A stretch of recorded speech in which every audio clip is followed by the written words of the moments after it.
தூள் அரைக்கிச்சா. இன்றைக்கி நம்ம பார்க்க போகிறது மஷ்ரூம் கிரேவி. வாங்க எப்படி செய்கிறதுன்னு பார்க்கலாம். அதுக்கு நம்ம அடுப்பில் வந்து கடாய் எடுத்து வச்சுருக்கோம். தேவையான அளவு எண்ணெய் ஊற்றிக்கணும்.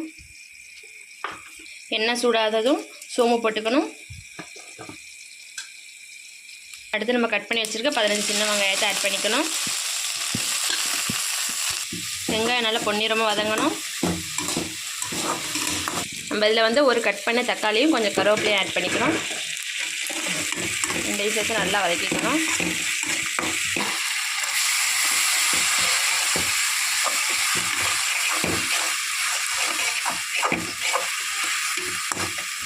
அரை டீஸ்பூன் மஞ்சள்தூள் ஆட் பண்ணிக்கணும்.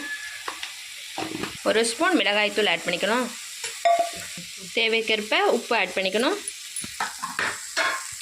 150 கிராம் மஷ்ரூம் நம்ம கட் பண்ணி வச்சுருக்கோம். அதை நம்ம இதில் ஆட் பண்ணிக்கணும்.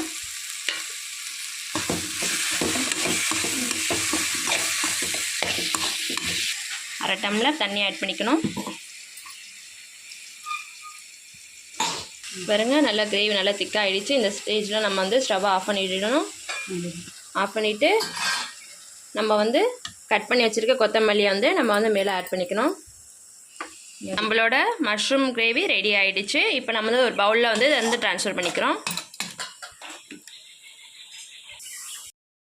கொஞ்சம் நம்ம இது மேலே 2 கட் பண்ண வெங்காயத்தை ஆட் பண்ணிக்கிறோம். அது ஆப்ஷனல் தான், நம்ம ஆட் பண்ணலாம், ஆட் பண்ணாமே இருக்கலாம்.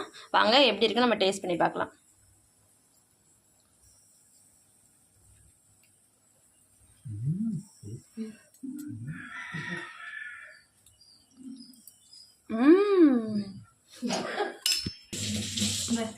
மஷ்ரூம் கிரேவி செம்ம டேஸ்ட். நீங்களும் உங்கள் வீட்டில் ட்ரை பண்ணி பாருங்கள், உங்களுக்கு ரொம்ப பிடிக்கும்.